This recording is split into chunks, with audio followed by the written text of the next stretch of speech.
তো প্রথম যেটা গণহত্যার মামলা, সেই মামলাতে উনি এককভাবে আসামি ছিলেন। আজকে তার সাথে ওই মামলাতে সাবেক পুলিশ মহাপরিদর্শক চৌধুরী আব্দুল্লাহ মামুন সাহেবকে ওই মামলাতে আসামি হিসাবে গ্রেপ্তার দেখানোর জন্য আমরা আবেদন করেছিলাম।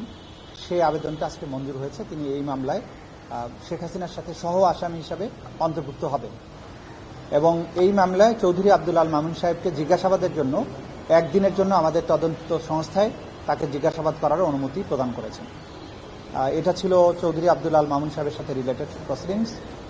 সাভারের আসাবুল ইয়ামিন সহ সাভার এলাকায় যে গণহত্যা হয়েছিল, সেই গণহত্যার মামলায় সাভার অঞ্চলের আওয়ামী লীগের এবং যুবলীগের নেতৃত্বে যারা এই হামলায় অংশ নিয়েছিল, তাদের মধ্যে থেকে 3 জনকে, যারা ইতিমধ্যে কারাগারে আটক আছে, তাদেরকে আজকে আটক দেখানোর জন্য আমরা আবেদন করেছিলাম। সেটা মঞ্জুর হয়েছে।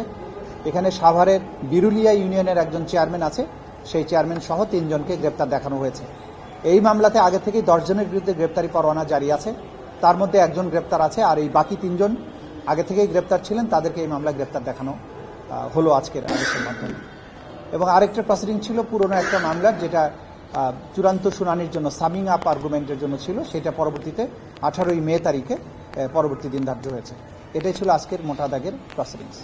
এটা আমাদের যে প্রসিকিউশনের স্ট্র্যাটেজি, তদন্তের যে স্ট্র্যাটেজির কারণেই আমরা দেখেছি যে শেখ হাসিনার যে কমান্ড রেসপন্সিবিলিটি, তার সব কিছু বাস্তবায়নের ডান হাত ছিলেন আইজিপি সাহেব। সে কারণে আমরা কৌশলগত কারণে তাকে এটা এই মামলাতে অন্তর্ভুক্ত করেছি এবং তার সম্পৃক্ততা আছে। যেভাবে শেখ হাসিনার অপরাধ প্রমাণের ক্ষেত্রে তার সম্পৃক্ততাটা দরকার ছিল, যে কারণে আমরা এটা করেছি। এটা আমাদের কৌশলগত সিদ্ধান্তের ব্যাপার। তার মোবাইল ফোন পাওয়া গেছে?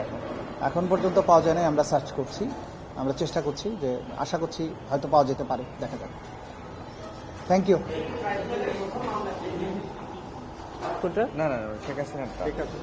হ্যাঁ, প্রথম মামলা, হ্যাঁ, ট্রাইব্যুনালেরটা রিকনস্টিটিউশনের পরে নতুন পর্যায়ের যে পুনর্গঠিত ট্রাইব্যুনালের প্রথম মামলা ছিল শেখ হাসিনার বিরুদ্ধে।